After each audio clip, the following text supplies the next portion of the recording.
Bonjour à tous. Channel Actu France. Invité sur le plateau de Morandini Live pour réagir à la dernière décision de justice concernant l'héritage de Johnny Hallyday, un avocat a expliqué que ce n'était pas une défaite pour Laetitia Hallyday. Coup dur pour Laetitia Hallyday. Mercredi 26 juin, la justice américaine a décidé qu'elle ne pouvait pas agir que de manière coordonnée avec des juges français, comme l'a rapporté Le Figaro. Ainsi, le dossier est renvoyé au 4 février 2020 et le transfert des trusts du taulier est gelé.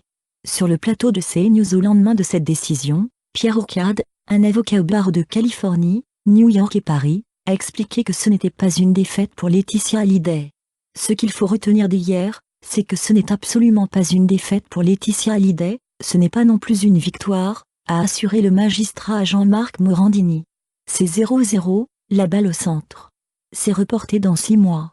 Pierre Hourcade a continué, le juge américain aurait pu dire « Je reporte après l'appel français ». Mais non, il a dit « Je revois ça le 4 février » et pourtant, l'appel du tribunal de grande instance de Nanterre n'aura peut-être pas eu lieu. Mais si la date est pour le moment arrêtée, elle pourrait de nouveau changer. Dans ce dossier, il y a tellement de renvois et de reports, que pour l'avocat, rien n'est encore sûr. Après cette décision de justice, Hervé Temim et Emmanuel Ravana, les avocats de Laura Smet, se sont réjouis d'une nouvelle excellentissime, c'est exactement ce que nous voulions.